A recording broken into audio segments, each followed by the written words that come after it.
오늘은 여러분과 함께 행복의 두 가지 조건이라고 하는 제목으로 함께 말씀을 나누려고 합니다. 말씀을 통하여 성령님께서 각자에게 들려주시는 그 세미한 음성을 듣는 시간이 되기를 바랍니다.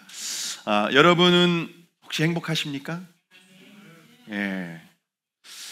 여러분, 과연 우리를 행복하게 만들어주는 것은 무엇일까요? 1980년에서 2000년대에 태어난 사람들을 밀레니엄 세대라고 하는데요.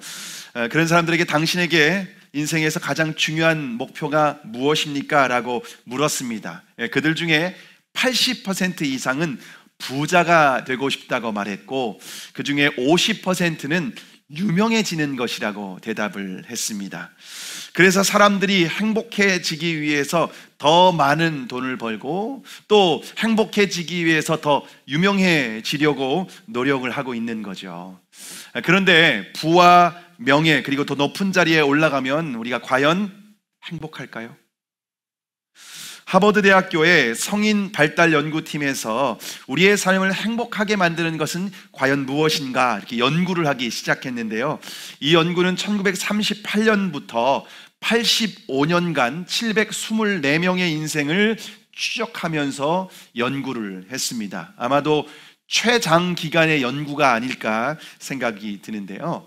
연구진은 2년마다 설문조사를 하고 또 그들의 주거지도 방문을 하고 주치의로부터 의료 기록도 받고 가족들과 인터뷰를 하면서 그들의 삶을 면밀하게 추적하면서 관찰을 했는데요. 85년간이니까 얼마나 많은 자료가 있겠습니까? 수만 페이지의 인생 데이터를 통해서 그들이 결론을 찾게 되었습니다. 그 결론은 무엇이었을까요?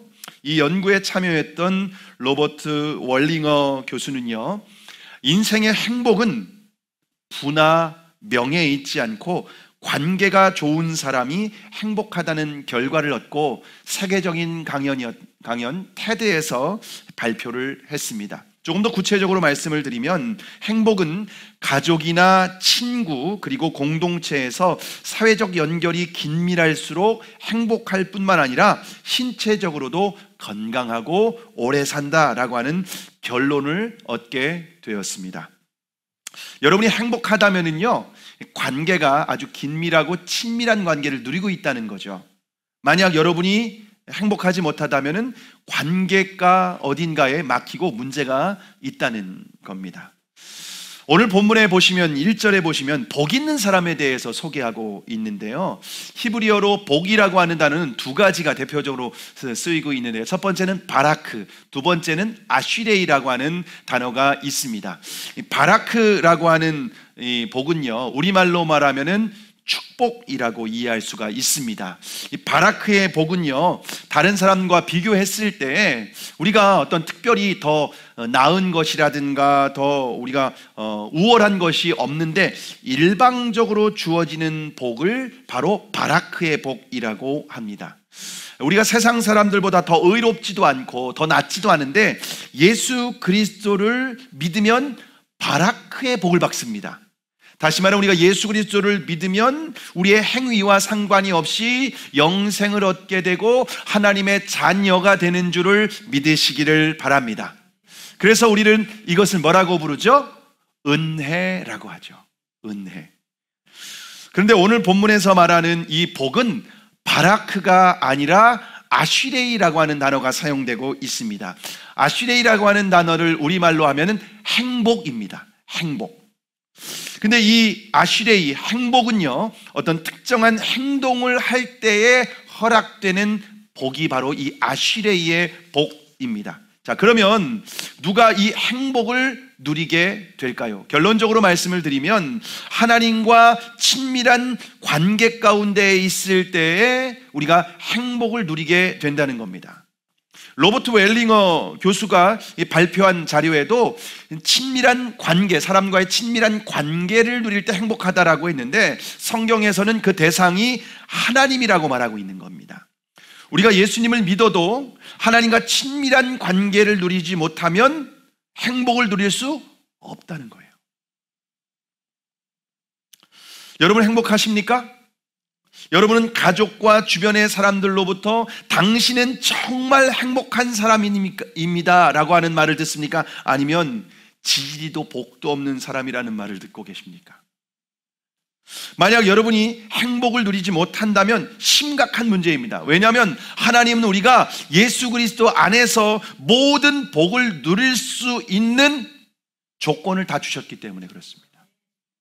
자, 그러면 행복을 누리는 조건이 무엇일까요? 첫째로 죄를 멀리해야 됩니다. 오늘 본문 1절의 말씀인데요, 우리가 함께 읽겠습니다. 1절의 말씀을 함께 읽습니다. 시작. 복 있는 사람은 악인들의 꾀를 따르지 아니하며 죄인들의 길에 서지 아니하며 오만한 자들의 자리에 앉지 아니하고. 여러분, 행복을 누리는 조건은요, 반드시 죄를 멀리해야 돼요. 죄로부터 철저히 자신을 지켜야 됩니다.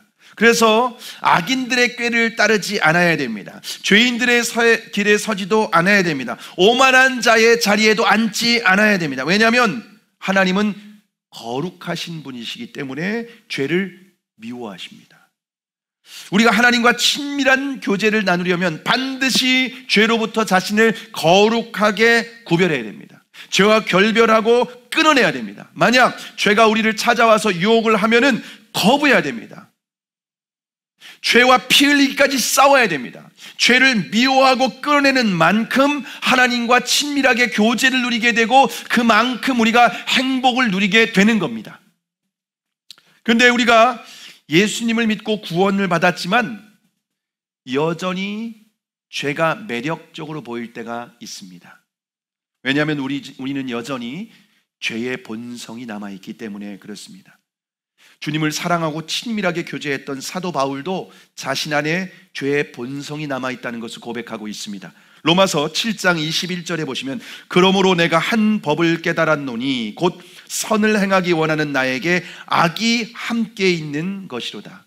바울의 마음 가운데에서는 선을 행하고 싶고 하나님과 친밀하게 교제하고 싶은 마음이 있습니다. 그런데 마음 또 다른 한편에는 악이 있다는 거예요. 그런데 그 우리 안에 있는 악에 대한 이 본능을 알고 사단은 우리를 넘어뜨리기 위해서 호시탐탐 기회를 엿보고 있습니다. 만약 작은 틈이라도 보이면 그 틈을 놓치지 않고 우리를 유혹합니다. 근데 사탄은 처음부터 자신의 실체를 드러내지 않습니다. 처음에는 자연스럽고 은밀하게 다가옵니다. 너무나도 교묘한 방법으로 우리를 찾아와서 유혹을 해요. 자, 그러면 사람들이 어떤 과정을 통해서 죄의 유혹에 넘어갈까요? 오늘 본문에 보시면요, 사람들이 죄에 빠지는 과정을 세 가지 동사를 통해서 설명해 주고 있는데요, 걷다, 서다, 앉다 라고 하는 이 동사로 표현을 했습니다. 처음에는 우리가 죄를 그냥 멀리서 봐요. 그냥 죄를 바라봐요. 그게 매력적으로 보이는 거죠. 근데 눈이 가면은 자동적으로 뭐가 따라갈까요? 사람의 마음이 따라가게 되죠. 마음이 따라가면 또 뭐가 따라갈까요? 몸이 자석처럼 끌려가게 되어 있습니다.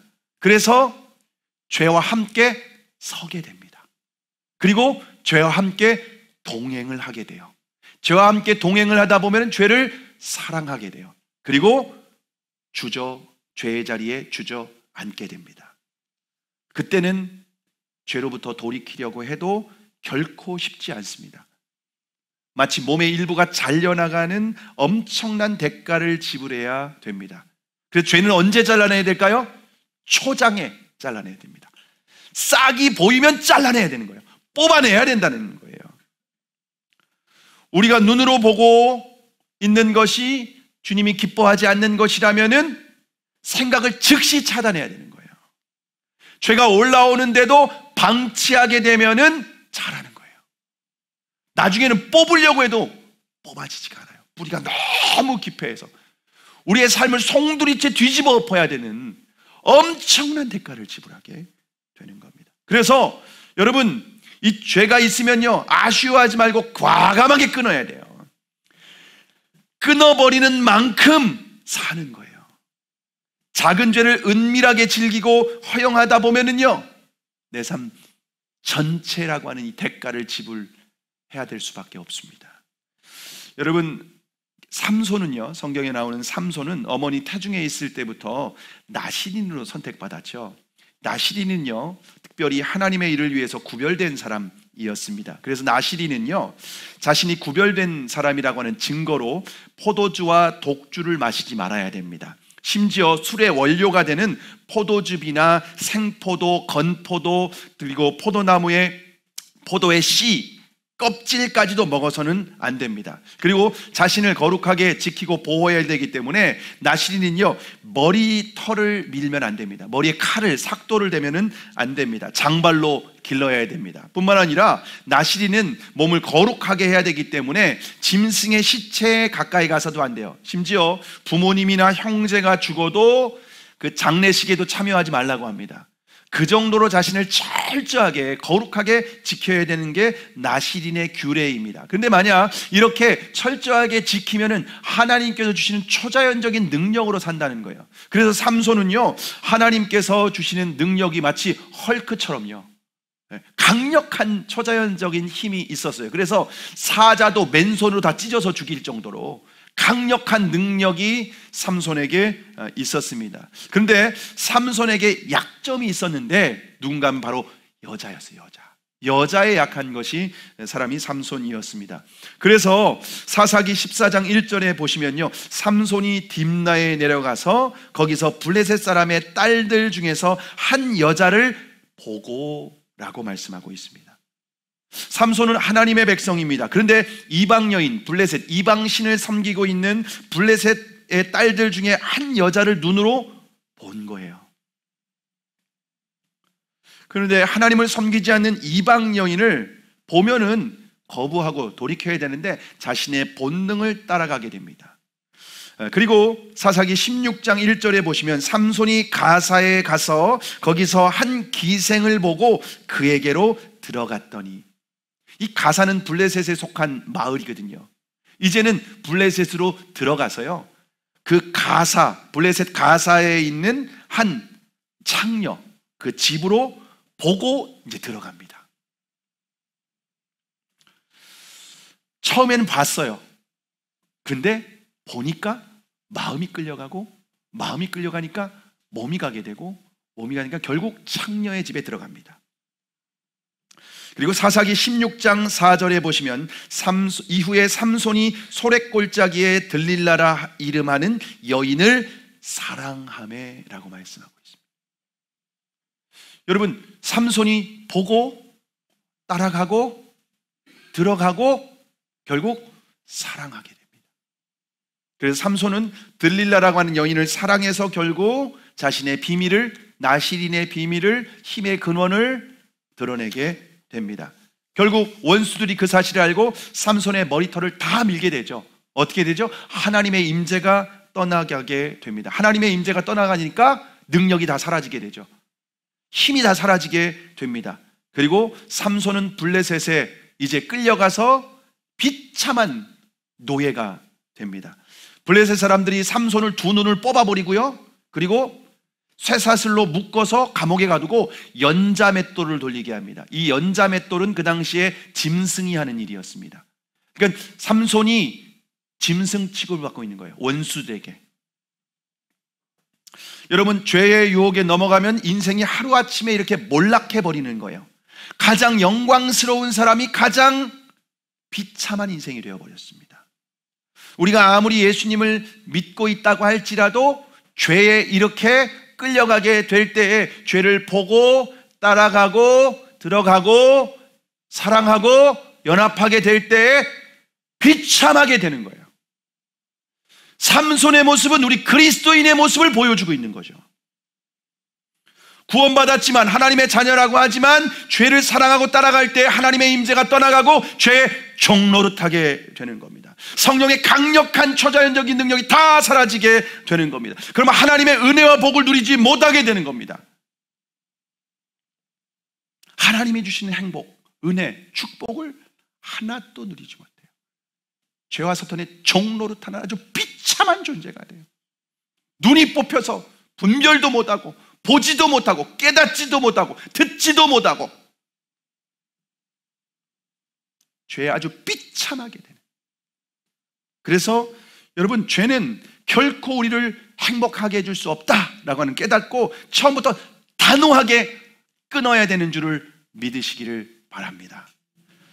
자, 그러면 바울은 자신 안에 있는 죄를, 바울도 죄성이 있다고 고백했는데 어떻게 이 죄를 이겼을까요?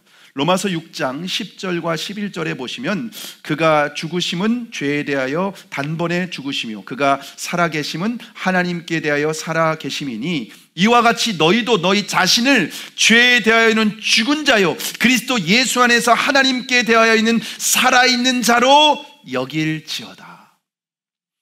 우리가 예수 그리스도와 함께 십자가에 못 박히고 함께 살아난 생명이기 때문에 이제는 내가 죄에 대해서 죽은 자로 여기라는 거예요. 죄가 우리를 유혹해도 반응하지 말라는 거예요. 이미 죽은 자니까. 죽은 시체는 말이 없는 거예요. 그리고 하나님께 대하여는 산 자입니다. 하나님의 말씀에 대해서는 반응하는 거예요. 하나님의 말씀에 대해서는 순종하는 거예요. 하나님의 말씀하는 곳에는 적극적으로 우리가 반응하는 존재가로 여기고 살아가야 된다는 거예요. 사도 바울은 그렇게 죄를 끊어내고 이긴 거죠. 우리가 죄를 끊고 주님과 연합하는 만큼 행복을 누리게 되는 줄을 믿으시기를 바랍니다. 속지 마세요. 세상은 우리가 돈이 있어야 되고 명예가 있어야 되고 어떤 세상 사람들처럼 다 즐길 걸 즐겨야 행복하다고 우리를 사탄이 거짓을 뿌리고 유혹하는데 속지 말아야 된다는 거예요. 둘째로 행복을 누리는 조건은 말씀을 가까이 해야 됩니다. 오늘 본문 2절의 말씀인데요, 우리가 2절을 함께 읽습니다. 시작. 오직 여호와의 율법을 즐거워하여 그의 율법을 주야로 묵상하는도다. 행복을 누리는 조건은 말씀을 가까이 해야 되는 거예요. 행복한 사람은 죄와는 단절하고 말씀과는 연합해야 됩니다. 하나님은 여기시기 때문에 우리 눈에 보이지 않습니다. 그런데 보이지 않는 하나님을 우리가 알 수 있도록 하나님은 우리에게 말씀을 주셨어요. 말씀을 통하여서 우리는 하나님을 만나고 말씀을 통하여 우리는 하나님을 알아가고 말씀을 통하여 하나님의 뜻을 분별하게 되는 줄 믿으시기를 바랍니다. 그래서 하나님과 연합하려면 이 말씀을 사랑하고 주야로 묵상해야 됩니다. 근데 여기서 행복한 사람은 말씀을 의무적으로 묵상하는 게 아니라 즐거움으로 묵상한다는 거예요. 숙제하듯이 하는 게 아니라 아침에 일어나면 유튜브를 보는 것이 아니라 말씀을 읽고 묵상하는 겁니다. 뿐만 아니라 하루 삶을 마치기 전에 TV나 드라마 혹은 넷플릭스를 보는 것이 아니라 하나님의 말씀을 묵상하며 하루의 삶을 돌아보는 거예요. 근데 주야로 말씀을 묵상한다라고 하는 말은 또 우리가 형통할 때만 묵상하는 것이 아니라 고난이 있을 때도 묵상하는 거예요. 주 밝을 때, 우리의 삶에 기쁨이 있을 때, 근데 어두울 때, 고난이 있을 때, 여러분 우리가 잘 나갈 때, 형통할 때는 말씀을 묵상할 수 있죠. 그런데 고난이 있을 때도 말씀을 묵상을 멈춰서는 안 된다는 거예요.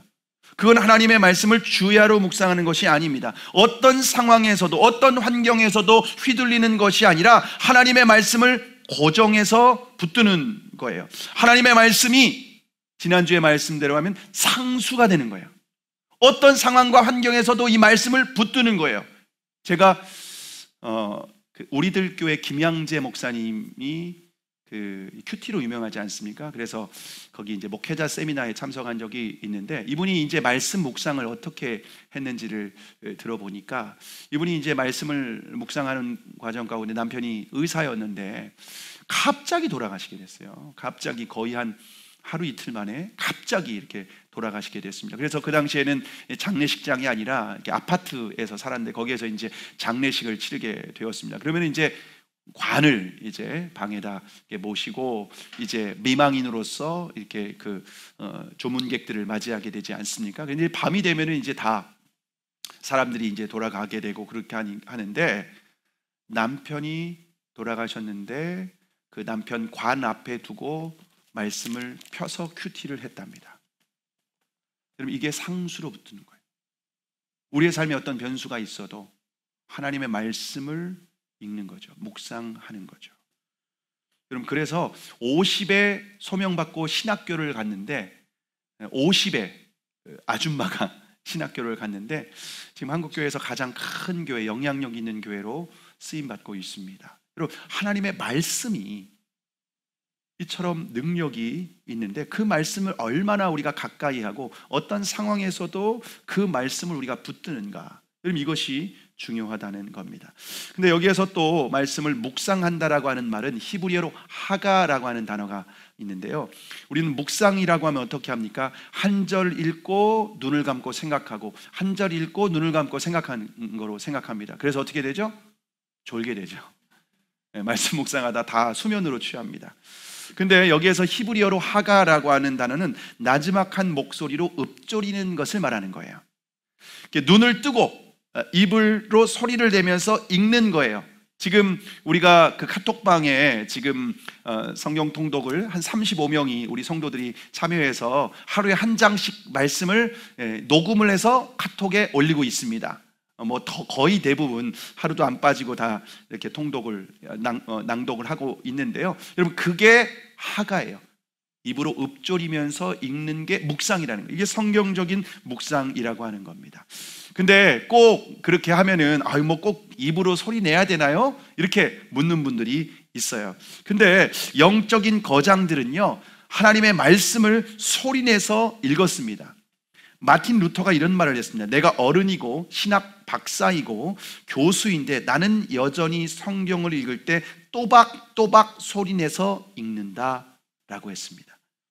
여러분이 성경을 눈으로만 읽지 말고 여러분 소리를 내어서 읽어보시기를 바랍니다. 그러면은요, 소리를 내려면요, 눈으로 보고 귀로 듣고 또 이걸 생각하며 이렇게 3번의 효과가 있습니다. 한 번을 읽어도 아주 효과적인 방법이 소리를 내어서 낭독하게 되는 것입니다. 입술, 눈, 귀로 3가지의 효과가 있다는 겁니다.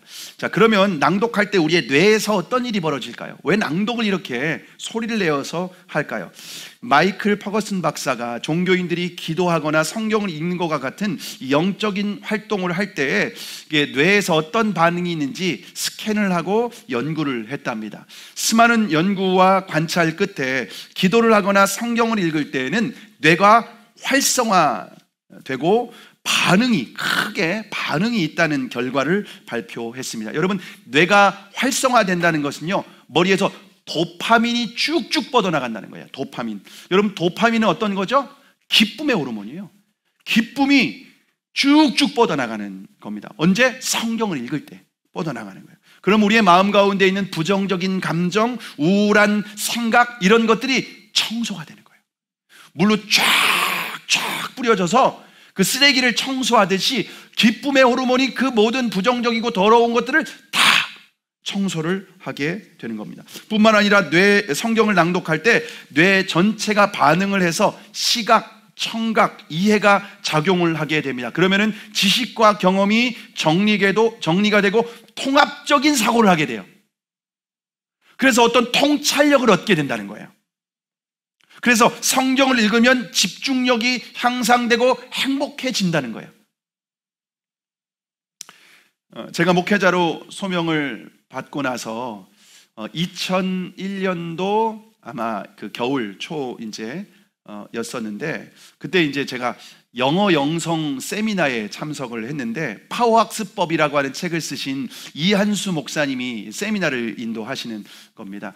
이분이 300회를, 최근에 보니까 300회 넘게 세미나를 인도하신 분이신데, 이 목사님이 이런 간증을 하는 거예요. 목사님에게 이제 2 아들이 있는데, 첫째 아들은 공부를 꽤 잘했다는 거예요. 그런데 둘째 아들은 공부를 못했대요. 그래서 쟤는 공부는 아예 포기해야겠다, 일찌감치 포기해야겠다라고 생각을 했는데, 중학교 2학년 봄방학, 중학교 2학년이 올라가는 이 봄방학 때였는데, 그때 그 목사님이 아들에게 이렇게 제안을 했대요. 네가 3일 동안 성경을 일독하면은 나머지 날은 자유시간을 주겠다. 마음대로 해도 좋다. 놀아도 좋고 밤새 뭘 해도 좋고 그냥 마음대로 해도 좋으니까 3일 동안 일독하라고 했답니다.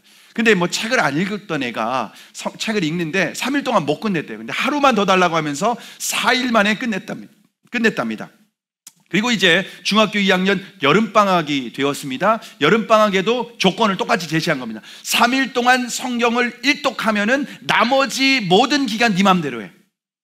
놀아도 되고 뭐 숙제 안 해도 되고 공부 안 해도 되니까 네 맘대로 해. 그렇게 해서 여름방학도 그렇게 한 번 더 읽게 하고 또 겨울방학도 그렇게 읽게 했습니다. 그리고 나서 3학년에 올라가서 봄방학 때 또 한 번 읽게 하고 여름에 또 한 번 일독을 하게 했습니다. 그렇게 5번 읽게 한 거예요. 3일 동안 성경 읽게끔. 그리고 중학교 3학년 2학기가 되었습니다. 근데 선생님이 이제 너네들이 이제 고등학교를 들어가게 되면은 이제 국어가 뛰어나야 되니까 칠판에다가 시조를 쓰고 이거를 암송하는 순서대로 학교하라고, 집에 가라고. 그렇게 한 겁니다. 칠판에 이제 빼곡하게 이제 시조를 써놓으면은 이제 읽고 가는 거예요. 근데 제일 먼저 이 둘째 아들이 손을 들고 암송을 하겠다고 한 거예요. 평소에 전혀 공부하고는 거리가 먼 애가 제일 먼저 손 들으니까 선생님이 깜짝 놀란 거예요. 근데 줄줄줄 암송하고 간 거예요. 친구들도 그러고 선생님도 그러고 아는 시겠지. 근데 그 다음 날도 제일 먼저 손을 들고 그 다음 날도 제일 먼저 손을 들고 성경을 5번 읽는 동안 머리가 개발된 거예요. 그래서 한 번만 보면은 그냥 스캔처럼 사진 찍는 것처럼 머리에 다 입력이 되는 거예요. 그래서 그 아들이 고등학교 들어가서 내내 1등을 하다가 장학 퀴즈에 나가서 장학 퀴즈에서 1등하고 연말에서도 장원을 해서 미국인가 유학을 그 일주를 갔다 왔다는 그런 간증을 들었습니다. 뇌가 개발이 된다는 거예요. 하나님의 말씀을 읽을 때. 제가 신학교를 다닐 때 4년 동안 한 게 뭐였냐면은 4년 동안 성경 통독을 했습니다. 새벽 6시부터 6시 반부터 8시까지 1시간 반 동안 매일 성경 통독을 했습니다. 처음에 6명이 시작을 했습니다. 근데 4년 동안 끝까지 한 사람은 2명입니다. 저하고 50대에서 신학교를 들어오신 집사님 한 분. 시험 기간에도 통독을 해요. 읽었어요. 무조건.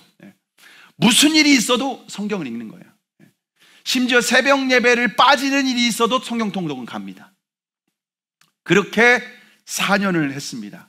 제가 신학교 들어갈 때는 일을 하다가 들어가서 우스운 성적으로 들어갔어요.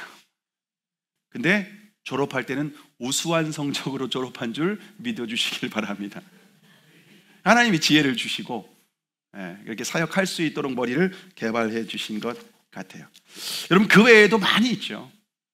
하나님께서 우리가 성경을 통독할 때 은혜를 주십니다. 자, 그러면 죄를 멀리하고 말씀을 가까이 하는 사람이 왜 행복하게 될까요? 왜 행복하게 될까요? 오늘 본문 3절의 말씀입니다. 오늘 3절의 말씀 우리가 함께 읽겠습니다. 시작.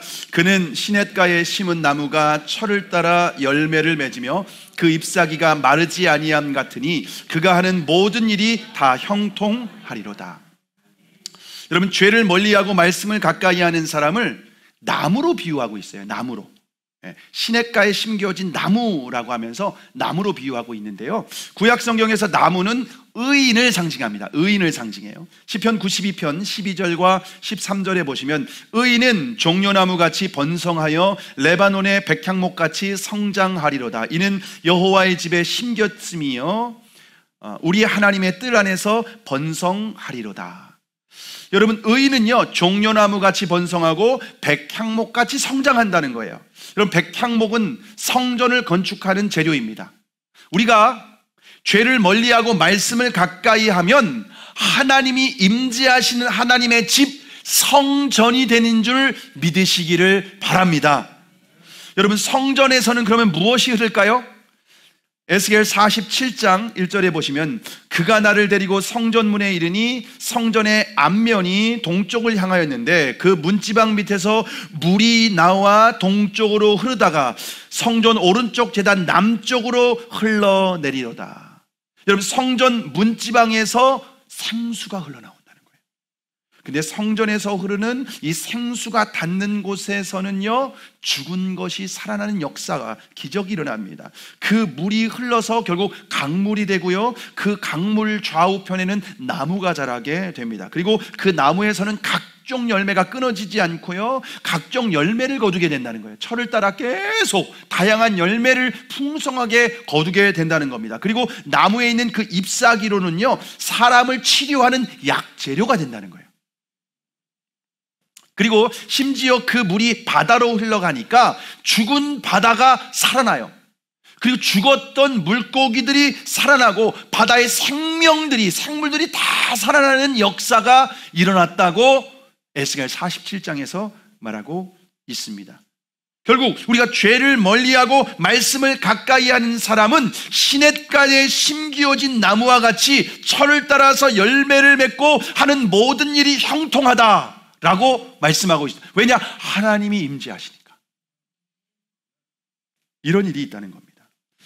얼마 전에 저희 교회에서 후원하는 몽골의 임경호 선교사님이 한국에 안식년을 나오셔서 제가 잠시 만났는데요, 선교사님이 몽골의 바야헝거르라고 하는 지역에서 선교를 하고 계시는데, 그 지역에 가장 큰 교회를 목회하시는 분이 손두이 목사님이라고 하는 분이십니다. 그 손두이 목사님이 목회를 하시는데, 이분이 작년에도 그곳에 교회 옆에 어떤 시에서 원하는 이제 공원을 조성하는 일이 있다고 해서 우리 교회 기도 후원과 선교 후원해달라고 요청을 해서 저희 교회에서 결정을 해서 선교 후원금을 보내드리기도 했는데요. 이제 그분이 사촌형이 있는데, 사촌형이 예수님을 안 믿는 거예요. 그래서 아무리 예수님을 믿으라고 해도 거부했는데, 이분이 교통사고를 당했어요. 사촌형이 교통사고를 당해서 병원에 입원을 했는데, 뭐 어떤 사고로 인해서 그런지 모르겠는데, 아니면은 의료 사고일 수도 있다는 얘기도 들리는데, 그 하반신이 마비된 거예요. 신경이 끊어지게 된 거예요. 근데 아직 40대거든요.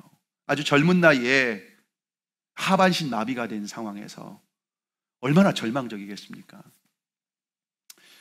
그런데 이제 그 시간이 좀 지나서 이제 그 손두이 목사님이 임경호 선교사님한테 가서 좀 복음을 전해달라고, 우리 사촌형이 지금 너무나도 절망 가운데 있는데 복음을 전해달라고, 그래서 가서 복음을 전한 거예요. 예수님을 믿으라고, 예수님 영접하라고 복음을 전했는데, 그 사촌형님이 예수님을 영접한 거예요. 예수님을 영접을 하고 나서 이분이 이제 선교사님이 성경을 읽으라고, 시간 날 때마다 성경을 읽고, 그리고 읽는 것이 힘들면은 말씀을 들으라고 라디오로 성경을 이렇게 낭독해주는 라디오까지 선물로 준 거예요. 근데 그 뒤로 그 사촌형님이 병원에서 매일 성경을 보고 말씀을 듣는 거예요. 낭독을 계속 읽고 듣고 하면서 계속인 거예요. 그리고 3개월 후에 선교사님이 찾아갔는데 기적이 일어났습니다. 이분이 일어선 거예요. 붉은 데 일어선 거예요. 그리고 한 달 후에 걸었습니다. 그리고 퇴원을 했습니다. 지금은 신학을 공부하고 있습니다. 하나님의 말씀은 살아있고 능력이 있습니다. 권능이 있습니다. 그 말씀은 죽은 것을 살리는 능력이 있습니다. 성령님께서 역사하여 주시어서 여러분, 성전에서 흐르는 물이 닿는 곳마다 죽은 것이 살아나는 역사가 있다고 했습니다. 우리가 죄를 멀리하고 말씀을 가까이 할 때에 성령의 임재가 있습니다. 성령의 생수를 공급해 주십니다. 성령의 생수가 흐르게 됩니다. 우리 안에 죽었던 것이 살아납니다. 소망, 믿음, 사랑, 은혜가 살아나게 됩니다. 그리고 우리 가정이 살아나게 될 것이고, 우리를 만나는 사람들이 살아나는 놀라운 생명의 역사가 있게 되는 줄을 믿으시기를 바랍니다. 말씀을 마치려고 합니다. 여러분 행복하십니까? 만약 여러분이 예수님을 믿고 하나님의 자녀가 되었음에도 불구하고 행복하지 못하면 이 두 가지 조건이 충족되어지지 못했기 때문에, 첫 번째 죄를 멀리하고, 두 번째 말씀을 가까이 해야 됩니다. 죄를 멀리하고 말씀을 가까이 할 때에 하나님께서 우리 가운데 임재하시고 성령의 생수가 우리 안에 흐르게 하십니다. 성령의 생수가 흐르는 사람에게는 하나님 나라가 임하게 되는 거예요. 하나님 나라는 죽어서만 가는 것이 아니라 이 땅 가운데에서 하나님의 은혜 가운데 거하게 될 때 하나님 나라가 임하게 되는 겁니다. 그래서 로마서 14장 17절에 보시면은 하나님의 나라는 성령 안에서 누리는 의와 평강과 희락이라. 죄가 아니라 의가 가득하게 되고요, 평강이 있고 희락, 기쁨이 넘치게 되는 겁니다. 여러분, 누가 이 복을 누리게 됩니까? 말씀을 가까이 하고, 죄를 멀리하고 말씀을 가까이 하는 사람. 여러분, 그래서 동행통장을 만들어 드린 거예요. 이 동행통장에 여러분이 시간이 적립이, 금액이 얼마나 적립되느냐에 여러분의 행복이 비례입니다. 동행통장에 말씀과 기도가 쌓이는 만큼 우리는 행복을 누리게 될 것입니다. 그러나 이 동행통장에 말씀과 기도가 쌓이지 않을 때, 여러분, 아무리 세상에 있는 걸 다 가지고, 아무리 세상에 원하는 걸 다 얻는다 할지라도 행복을 누릴 수 없습니다. 진리의 말씀, 우리를 창조하시고 우리를 지으시고 세상을 통치하신 하나님이 오늘 그렇게 우리에게 말씀하고 있습니다. 저와 여러분이 죄를 멀리하고, 죄는 모양이라도 담지 말고 끊어버리고, 어떻게 해서든지 말씀을 가까이 하고 연합하고 사랑하는 일에 저와 여러분이 힘쓰시기를 바랍니다. 동행통장, 여러분 정말 교회에서 목사님 귀찮게 이런 것까지 만들어줬대. 여러분의 행복을 위해서 진짜 만든 거예요.